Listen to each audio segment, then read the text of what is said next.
This is Pet Life Radio. Let's talk pets.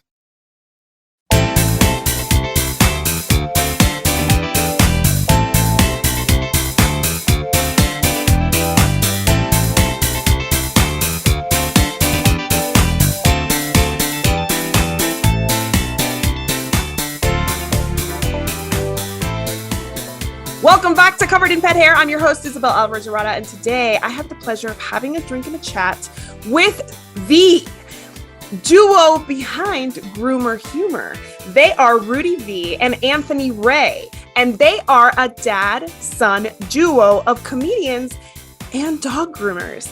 And I am so excited to introduce them because they are helping me wrap up season 2 of Covered in Pet Hair. So welcome, Rudy V and Anthony Rey. It's so good to have you on the show. Thank you so much, Isabel. It's finally, we've been trying to do this for so long, but man, schedules and babies and pandemics, you never know what's going to happen. Schedules and babies and pandemics. Oh my. Isabel, thank you so much for having us on the show. We really appreciate it. I love having you guys. It's going to be so much fun getting to know you. And before we go any further and get into your comedy careers and your grooming careers, I want to introduce our drinking game today. So anybody participating in our drinking game, anytime you hear us say this word, make sure you take a drink of whatever you're enjoying, but please be over 21 to partake. Never drink and drive, and always drink responsibly. So what are you guys having tonight? We started off with some Caribbean rum. Ooh. And mixed in with a little V8 splash tropical. We figured Miami, we figured tropical, Nice. I love it. What's really funny is because we're recording kind of earlier than usual today, I told my husband, I told him it had to be either fruity tropical kind of, or coffee based, and so he made me a cafe amaretto for in honor of your Italian heritage. Cheers, guys! Wow! Cheers! Cheers! All right! Cheers! Cheers! My husband's Italian. He's from Philly.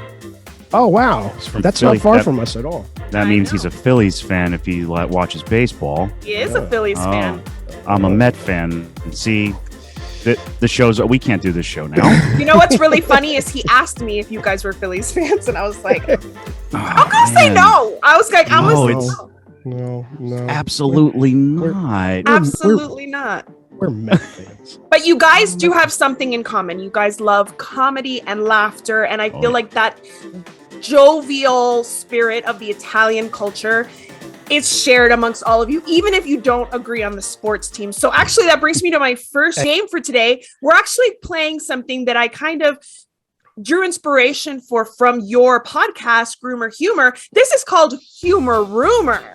And we're going to talk about all of the things that laughter does for the body.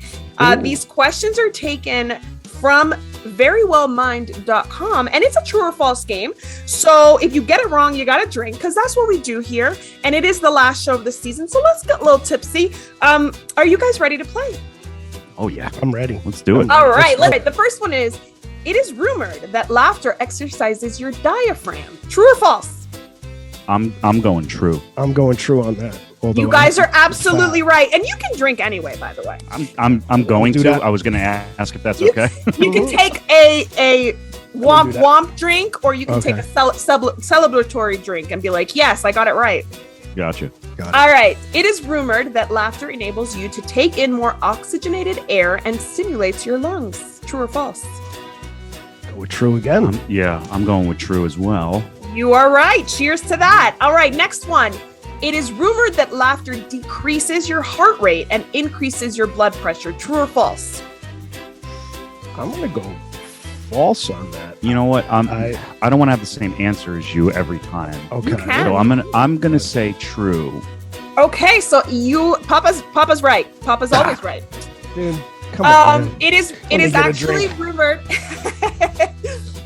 It is actually rumored that it raises the heart rate and decreases blood pressure.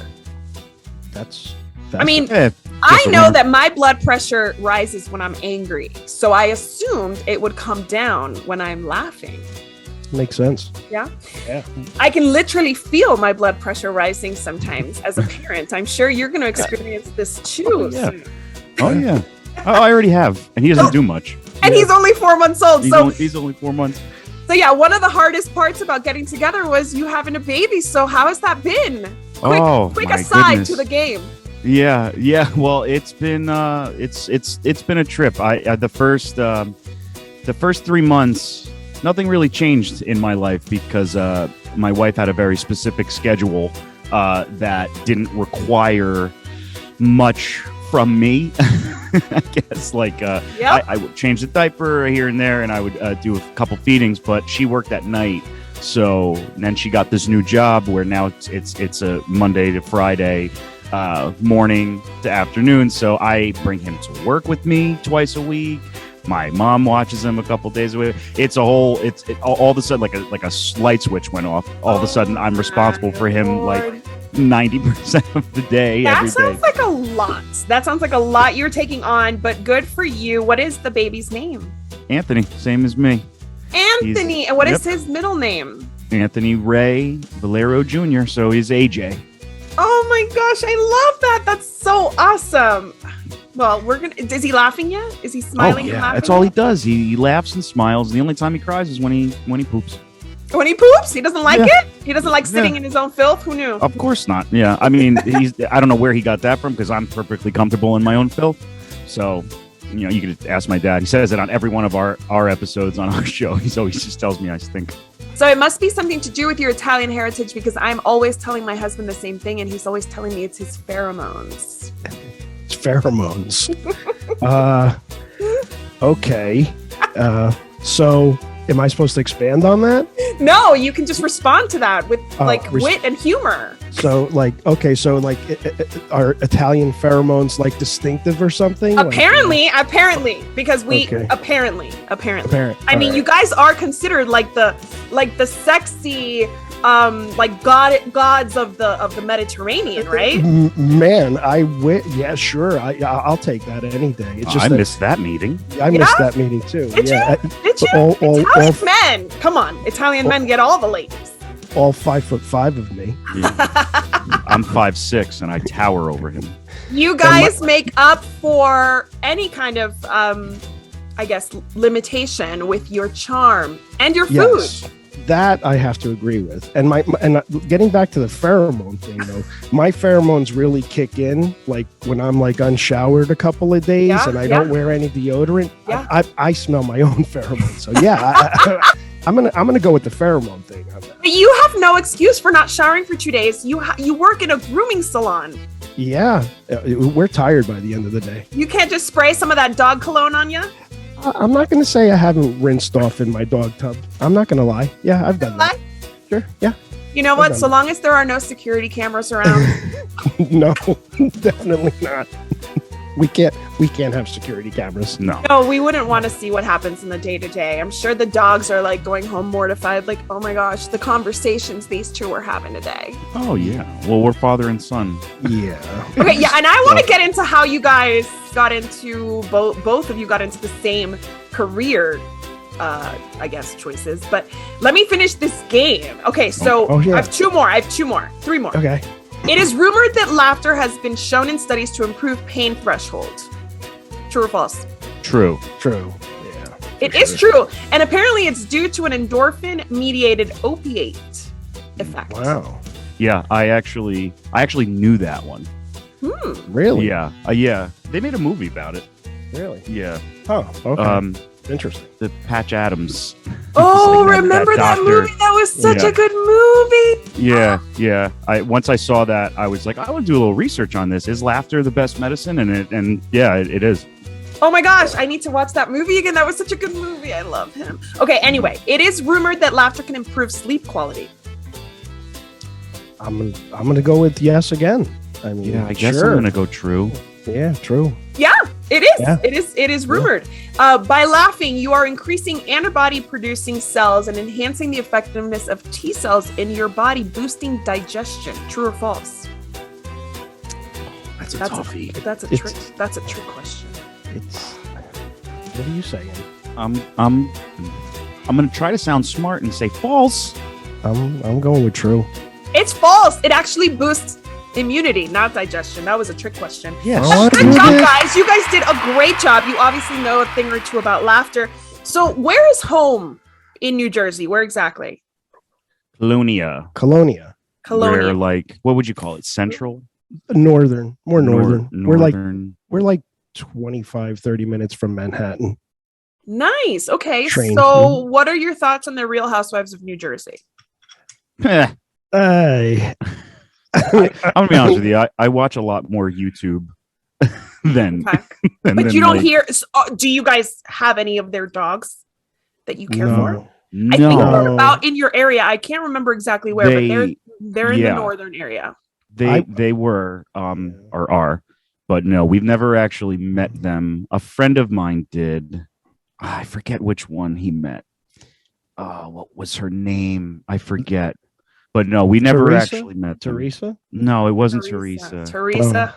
Oh, Teresa. She gets herself into some situations, but that's a whole other show. We would gladly groom their dogs. Of course. You know what? Those dogs, all of them, especially Dolores, Catania. I know too much about these people. Okay. Those dogs are so well taken care of because Dolores's daughter is a veterinary student and she works at a veterinarian, and she is the type of person who brings home pets that need homes. So if I were to have to come back as a dog of one of the housewives, it would be Dolores's dog. That's just I'm gonna go with that. Yeah. All right. Okay. So from my understanding, you guys are groomers by day and comedians by night. So tell me, I know the pandemic has put a little bit of the kibosh on a lot of these shows, live shows and stuff. But tell me, how did you end up grooming? How did you end up in comedy? Tell me all of it. Well, that starts with you. I think a lot of people that get into comedy and even dog grooming, it starts from, a place of actually depression, really. I mean, a lot of comedians are known to have very difficult lives, and we choose to go up on stage and try to make people laugh just as that release. And believe it or not, I think that, in my opinion anyway, it kind of really goes into dog grooming too. You'll find that a lot of dog groomers have come from really hard knocks. And I started doing comedy, I think maybe in 1998. And I started kind of late, and I don't really do a show based on grooming, but long story short, I started doing comedy, and believe it or not, Anthony started doing comedy along with me, and we were lucky enough to do some shows together, it's part of, I guess, the letting it out, and just really going up on stage and being able to just let it all out and get rid of all that depressive thought process, because Anthony will agree with me, when you're on stage you can't think of anything else but that's the biggest benefit of it, is it's nothing, you're so focused on your jokes and what you have prepared, and laser focused on, if anything weird happens, you get heckled, sometimes it doesn't go according to plan, so it's physically impossible to think about anything else. Yeah, anything else in your life going on, because you're just so laser focused. And that's why I don't drink when I go on stage. I refuse. I drink after, but I refuse to even have a single beer or any kind of drink before I perform, just because the feeling is so euphoric when you're finished, and when you're up there, it's very out of body. So you forget about all your problems. So yeah, you forget about everything, and I never wanted to take anything away from that. And when you're buzzed, like I am now, things feel better. But there's you don't need booze. I mean, not every comic does that. Most comics a lot of comics like to drink while they're on stage. Some of them get high. I'll never ever do. But that's a risk. That's for sure a risk, because you don't know what you're gonna say. Oh yeah. I don't know how they do it. I could never do that. I would probably take one drink before. Just to loosen me up a little bit. I did it once. It's kind of a dumb rule that I have, because it's what one beer isn't going to take away any of the euphoria that I feel when I'm performing. But I don't know. I usually get hammered after. I totally respect that, though. You don't need it. You don't need it to relax. You don't need it to execute. I think that's awesome. So what kind of material do you cover? You kind of talked about what you don't cover. You don't talk about dog grooming, even though does your audience know that that's what you do for a day job? Do they? Not really, so. unless they tune into our YouTube channel and our Got Pet it. Life radio show and stuff. They really don't. We don't discuss dog grooming at all on stage. We're usually, to be honest with you, Isabel, we're that midnight show that you know have to. We're not necessarily clean comics. Yeah, we're not the It's not family comics. friendly. No, We can adjust from time to time, but to be honest, like we are that midnight show. And That is you don't like awesome. that you curse. no, I hate When that I curse. he has a set that he curses too much, he hates it. Mhm. But he does this bit. It's my favorite bit ever that he does, where he reenacts a Cops episode with a couple that's fighting, and he plays the guy who's getting arrested For and a domestic dispute. or like a domestic dispute. And I mean, now that you probably wouldn't, I don't know if it's in like poor taste, but it's just it's the whole point of the joke is to just warn people that, like, hey, listen, getting married, you're gonna fight a lot, and and it's just like this. He puts these teeth in, and he knows all the cops' names, The and cops may be called. the cops get called, and when he does it, he curses a lot because of course it's this guy getting arrested, and Right. and just this whole great acting bit. Yeah. But yeah, when you curse a lot, which I think is necessary for that bit, he hates it. He's like, I want to work more clean. I want to work more clean. But yeah. You can't deny who you are. You can't deny who you are in that moment. You're Sure. channeling that person. And it's funny because you're right. Like today, can we joke about domestic violence? Probably not. Right. No. But if you cleaned it up, but you know what? I think the worst part about today is that nobody knows what Cops is. Like the younger generation don't know what Cops is. yeah, You can joke about that based on a Cops clip with our generation and older, right? Because we get it. We think you're recreating a scene from a show. But the younger folk are gonna be like, what's Cops? right. Exactly. Yeah. And that's why, as comedians, and even Anthony will attest to this, like you're constantly tweaking your jokes or your punchlines, because nowadays it's just that difficult. It just really is. And you want to go up there and try to be funny, and it doesn't always work. Right. It really depends on your crowd. Usually the midnight crowd, they're usually game, they're down. They're drunk. They're drunk as hell. And we do most of our shows in Atlantic City, New Jersey. Oh, nice. Yeah. With Bridgestone's, what's the name? AC Jokes.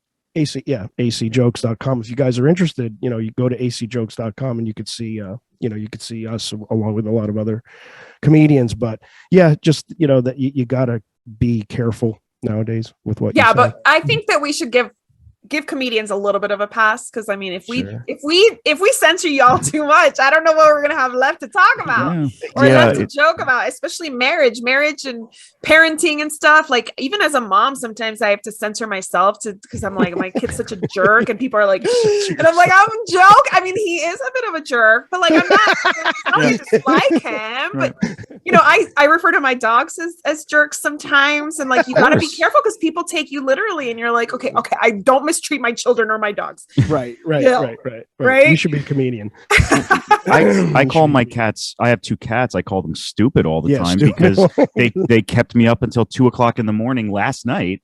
And the entire time I was thinking of you, because it's like, I have a show to do tomorrow, and I know it's not early in the morning or anything, but I want to get good sleep. I want to feel good tomorrow. And they're chasing each other around until 2 a.m. And then Dante chews up your baby monitor wire. Yeah. Oh my gosh. So this is the Mm. funny thing is at 2 a.m. you should have been up with a 4-month-old, not with cats. Yeah. Well, here's my 4-month-old. He sleeps through the night. He always did. So he's good.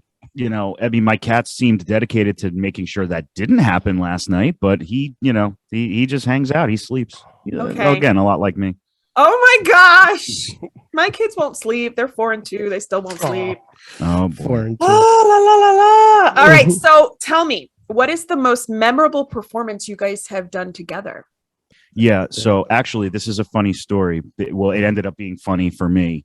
So the gentleman that we perform with in AC now, they've been doing it for a long time, this whole thing. So they started AC Jokes, but a couple years back when I first started, it started off very small. We were just doing these shows in this like attic it was like, above this restaurant, and it was so bizarre because there was a big window right behind where we were. It smelled in there. Yeah, it smelled like food, and you could look down, and it was a beautiful restaurant, but it was down. The restaurant was downstairs. We're upstairs. So, but anyway, the guy used to book the show. His name is Matt Bridgestone. He's still doing it. He's a good friend of ours, and so he put together this one night. There was like 20 comics, and there wasn't really anybody in the audience other than other comics. So we were doing like this like tag team, like you go up for 5 minutes, you come back down, you go back up, and like you could go back up if you wanted. So it was a lot of fun, and we were doing that. And I had written a few new jokes that night that I was trying out for the first time, and they absolutely slayed, and you slayed too. And there's no better feeling in the world than making a room full of other comedians laugh, because comedians are a hard sell. They only want to hear, So we did. Night. That was probably the best performance we ever did together, because everybody was just it was such loud laughter. It was like the loudest laughter I ever got on stage.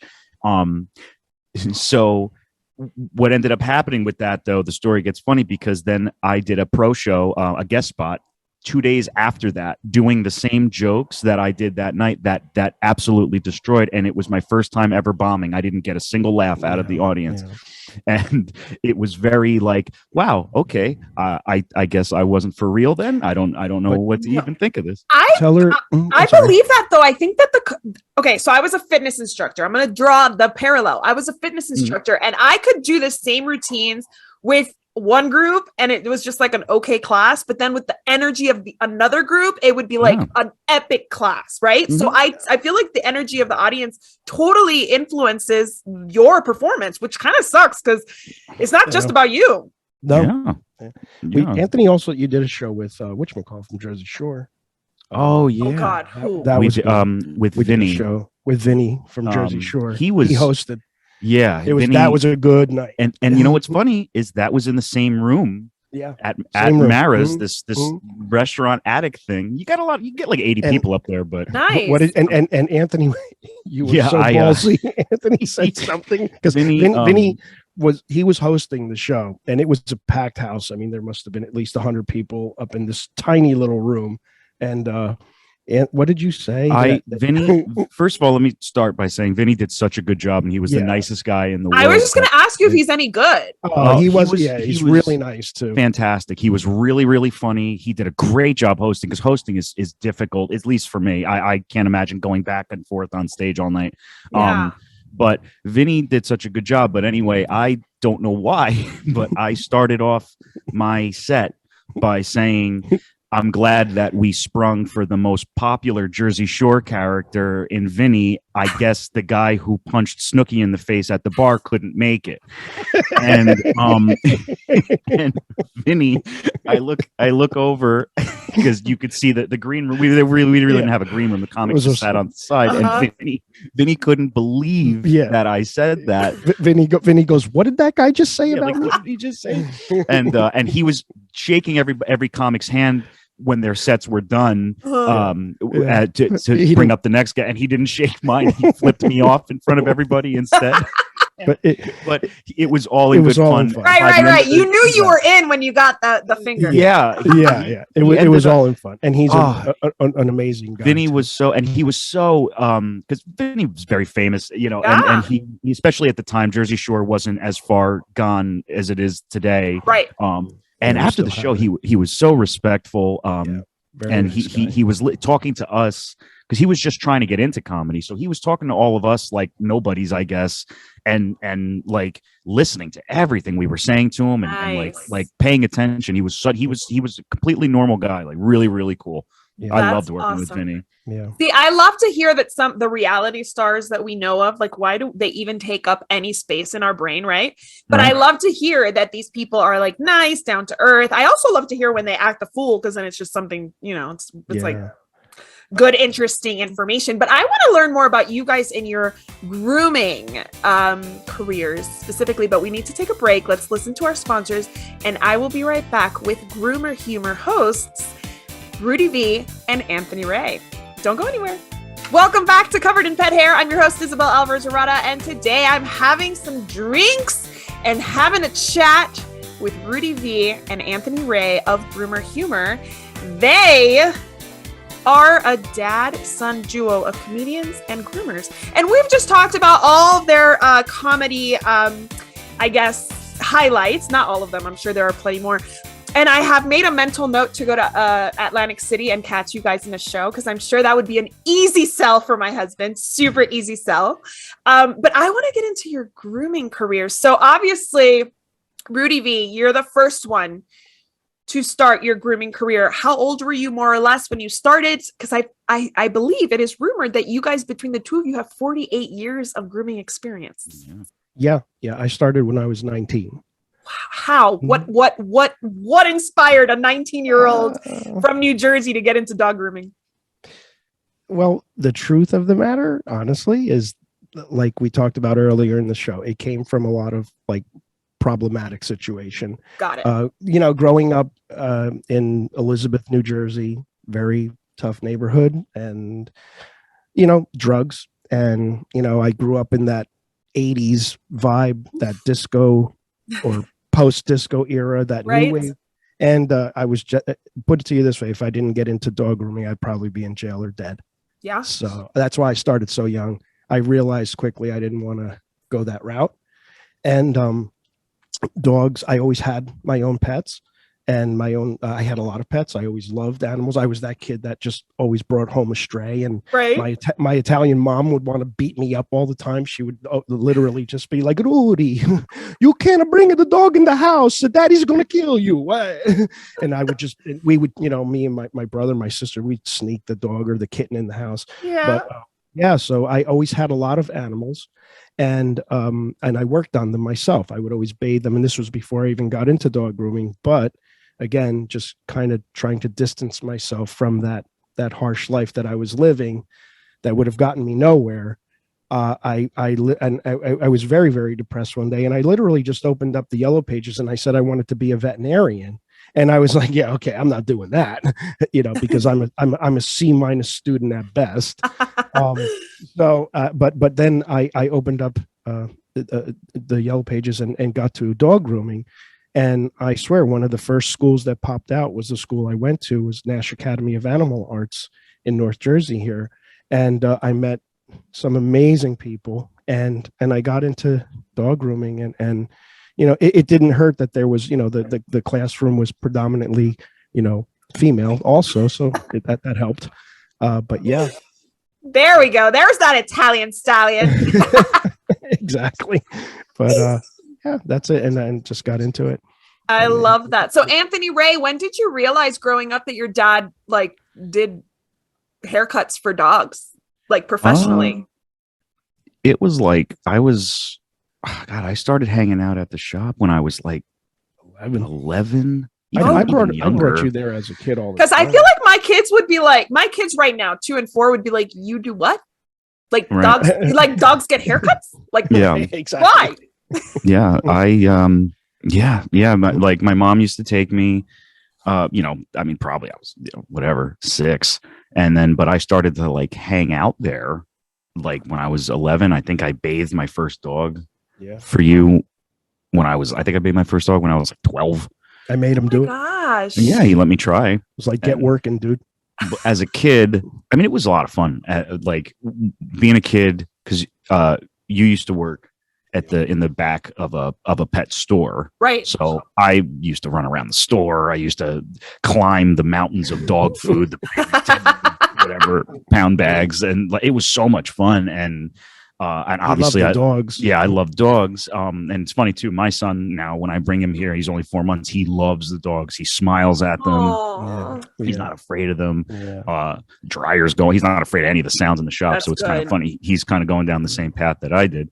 But yeah, I was when I realized this is my dad's working. I was 11, just kind of having fun and hanging out, and then the rest is history. You let me bathe a dog. I loved it. Yeah.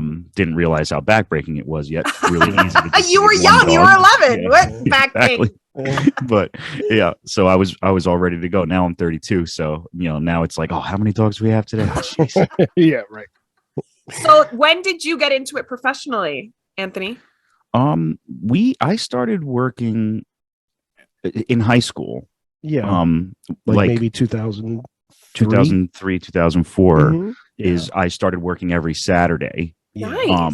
So, and I was like, it was like me and my buddy Randy were like the only ones who had dads who were entrepreneurs or who had their own businesses, and his dad had a body shop, and me and him were like the only ones that never got that excited on a Friday because Saturday morning we had to go to work and everybody else was just like, whatever. But so I was probably, how old was I when I started high school? 13, 14, 15, 16, 17. Yeah, I was 13 years old. So starting at about 13, well, maybe 14. Every Saturday, come to the shop. And then once I graduated high school in 2007, I tried to go to college for a couple of years. That didn't work out at all. And way too much freedom in college. Like, oh, I don't have to go. I don't get in trouble. No, that's it. So the college didn't work out. Yeah. And I had that experience the first semester. I was like, oh, oops, I probably should have showed up.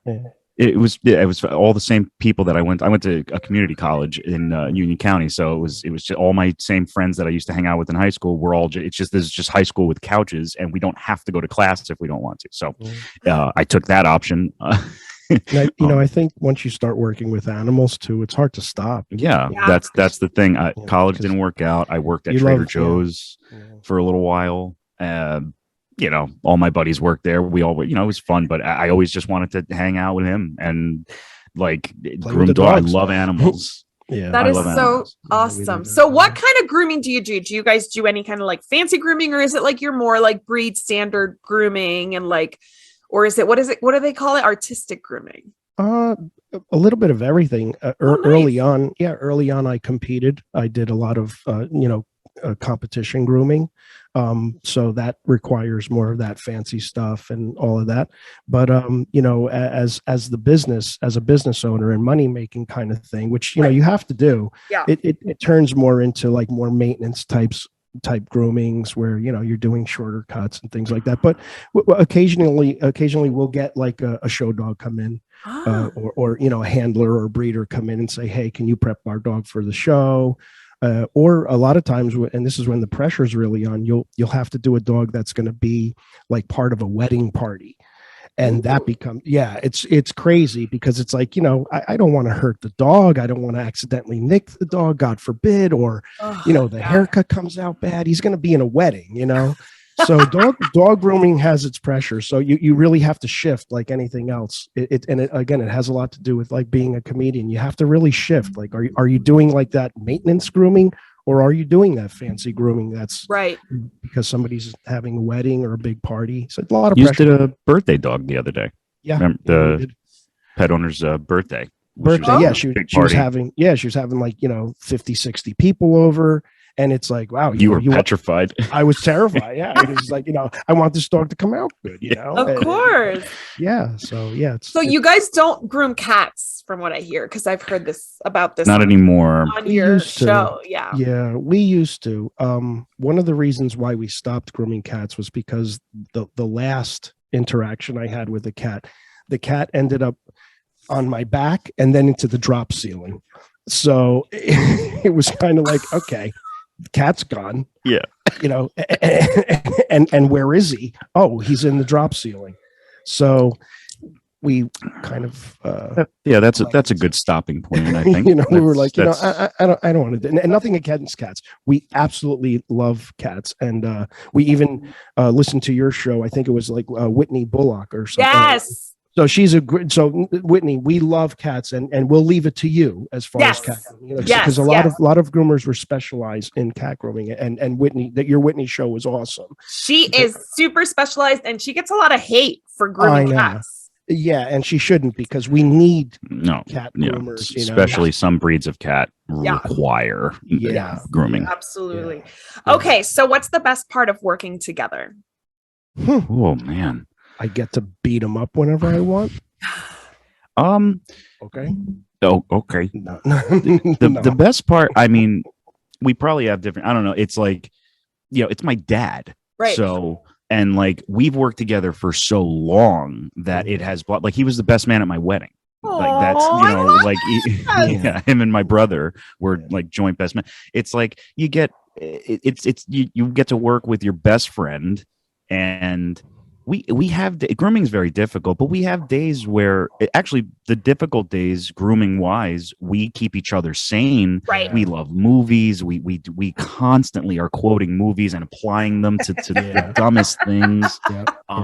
Which is he'll say a sentence and he'll finish it, and I'll finish it with a song. He'll say "I wanna," and I'll interrupt him with "rock and roll all night," like that. That kind of idiocy. We'll constantly quote like Scarface. The movies that we like. But the best part for me really is just that, like you said, you're my best friend. In a past life, Anthony and I have agreed that, he was my dad. Like that's how we're more friends. I've never had to really parent Anthony, which I'm fortunate. I've never, because I just didn't do that. So Anthony's more like my best friend. And really what we make each other laugh. That's the best part of it. We make each other laugh all day. We laugh all day. That is he's the only person I trust to work on the dogs, because I've actually hired other groomers in the past and they've ended up just not doing well. So Anthony's the only person I trust. That is so cool. So hopefully AJ will follow in the family footsteps. That'd be so cool. 3 generations of dog groomers, and who knows what else comes down the line. So tell me about your podcast. How do you guys come up with ideas? What do you like to cover? Tell me about it. Anthony, again, we're a good team. We know each other inside and out, so that helps with our podcast. But our ideas, with grooming, there's so much out there nowadays, products, things like that. Everybody's like, even like, you specialize in cat grooming. We talk about that. We talk like I specialize in older dogs kind of thing. Like I like doing the elderly breeds. But so our topics, we're fortunate that dog grooming is so, how do you say, it's there's just such an abundance of information. Yeah, it's vast. It's so vast that we always have a topic, and sometimes we'll write whole, if we don't have anything because we didn't sleep or something, we'll write it in 10 minutes. But again, having Anthony and to bounce things off of is just always a plus, Yeah, and you guys are natural performers, and like this is obviously when you do a podcast and it's an entertaining and educational, you guys and I could kind of come easily for you. Sure, yeah, and I couldn't do without him because Anthony does all the tech stuff. I'm 57. I don't know anything about this. You know what I mean? I still struggle dialing my phone. It's Anthony does everything else. So. Well, Anthony's going to give me some pointers too, so that maybe when I come back for season 3, I have a little more, something else to elevate the show a little bit, because I see your setup and it's looking good, guys. Oh, thank you. Yeah, we got another camera. We wanted to start filming our podcast. You do that, and we were like, we have this space, like let's do like a set. Yes. Like you have we were just talking before the show started. I love your set. It's so cool. Your set is your set's so like intimate. Your set is we love your set. Thank you for having us on the show. Oh my God, for sure. Okay, so before we wrap up though, we need to play the last game of the show, the last game of the season. Let's do it. Let's do it. We're gonna do Never Have I Ever Dog Lover Edition. Are you ready to play? Ooh, yes. We're ready. Let's go. You guys have enough drinks? Hold on. I love this. Okay. Should I top us off? You should top yourself off, yes. I know that Rudy V has not played, so we're going to teach him how to play. So you drink if you're guilty. You don't drink if you're innocent. I'm going to get drunk. When I will read Never Have I Ever blank, and if you have done that, you drink. If you have not, you don't drink. But don't worry, I'm not asking you like super deep dark secrets. We're talking about dogs. It's all in good fun. So let's play. You ready? Okay. Yeah. All right. The first one is, which is funny because of the conversation we just had about zodiacs while we were troubleshooting some technology. Never have I ever asked a dog's zodiac sign.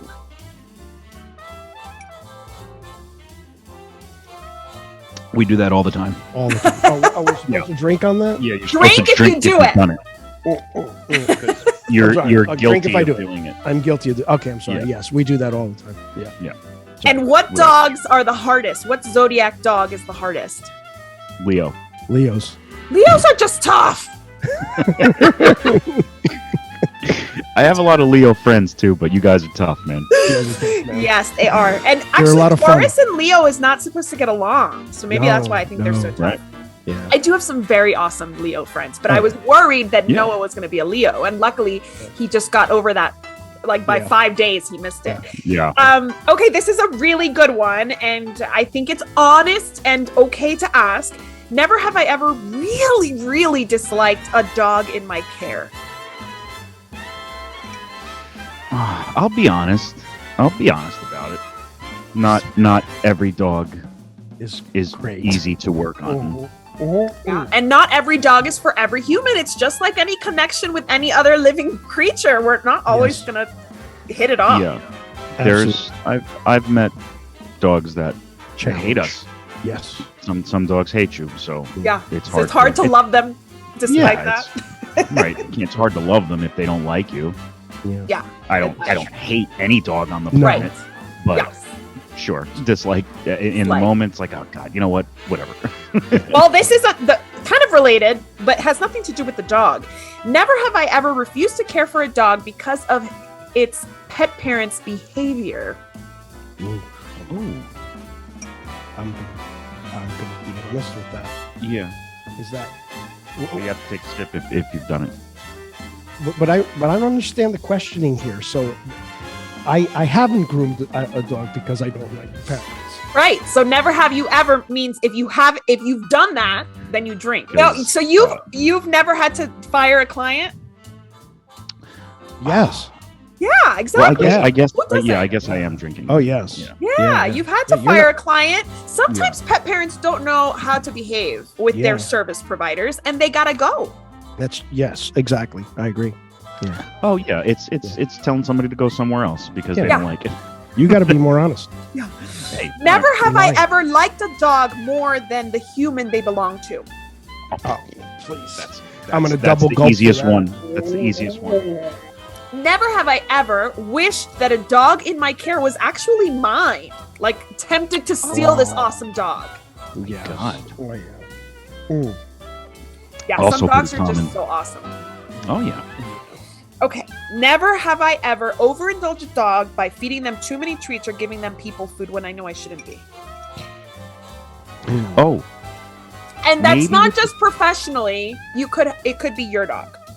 maybe Oh, if it was my dog, yes. with treats. I'm going to take a half sip because with Mhm. treats, yes. Yeah, but Don't you guys do don't the have table people food. food around that you would give at the groomers. No, as No. groomers, we got to be really careful. And even when the last dog I had, I still did not like to give him table food at all. So I'm gonna take a half sip because I definitely would over-treat him, but I wouldn't ever really give him table food because I don't like doing that.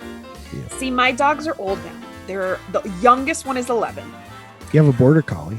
Yes, that's the 11-year-old. Yeah. Then I have this hound mix who is almost 15. So at this age, I'm like, Oh, wow. yeah, want some cheese? Here's some cheese. You want fried Oh, chicken? yeah, Here's that- fried of course. chicken. Like they're Yeah. maybe not so much the 11-year-old. Okay. Never have I ever lied to a partner about my dog's behavior to keep them out of trouble. I never had to do that. You have good dogs then. Yeah. I'm not gonna. I don't have a dog. Oh, Well, ever? Oh, ever? Ever? Oh, sorry. I never have you ever had to, Yeah. kind of tell a little white lie to save your dog from shaming? Oh yeah. Okay. I used to have a Yeah. counter surfer. I mean, when my Oh. husband would ask like where his bagel went, I'd be like, no idea. I think you ate it. I'm pretty sure I saw you eat it. You ate it. You don't remember? You don't remember? Never have I ever told a joke at my dog's expense. Yeah. They're too easy. They make it too easy. I used to have a pug. How are you not going to joke about that? Yeah. The cutest, yeah. ugliest dog in the world. No. Pugs are walking jokes for sure. They're so Of course. cute. Yeah. Well, I've so enjoyed getting to know you guys. Tell us how our audience can learn more about everything that you do, your grooming salon, your online presence, everything. Well, you can go to our YouTube channel. Our YouTube channel is called Grooming by Rudy. It's the same as our business. and that would be watch some videos. We do a lot of we do everything. We do our podcast. We just started filming our podcast. That's going to be coming out on our channel. We're going to put like I was telling you, Isabel, we're going to put this on our channel. We do a lot of instructional videos, and that's really the best. We also have a Facebook, which is Grooming. Everything is Grooming by Rudy. We have a Twitter, we have a Facebook, but our absolute favorite things to do are the podcast and the YouTube channel, and now they're starting to mend together. And Groomer Humor on PetLifeRadio.com is the best way to support us, and it's the best way to hang out with us. Really, that's where we talk. We do all our talking on YouTube and on the podcast. So, well, before I wrap it up, I want to propose a toast to you guys for being my guests, for helping me wrap up season 2 of Covered in Pet Hair. You guys have been so much fun, and I hope to have you back sometime soon. Cheers. Thank you so much, Isabel. Thank you. Cheers. And I have no more drink. I'm literally toasting to no drink. I also want to propose a toast to our executive producer, Mark Winter. Thank you, Mark, for all these awesome shows that you help us produce. And thank you to our audience, both my audience and the Groomer Humor audience, Rudy, the Grooming audience, everybody. Thank you so much for joining us. Thank you for listening to our podcast. Here's to a life covered in pet hair, because there's no better way to live. Cheers. Cheers. Cheers. Now I'm gonna sip the last little bit, because it's bad luck to sip with water. To learn more about Covered in Pet Hair, please visit coveredinpethair.com or PetLifeRadio.com. And don't forget that this is the last episode of season 2. Stay tuned for season 3 that drops in September 2022. I look forward to bringing you more awesome guests like Rudy V and Anthony Rey. And I thank you so much for watching and listening and joining me. Have an awesome summer, and I'll see you soon.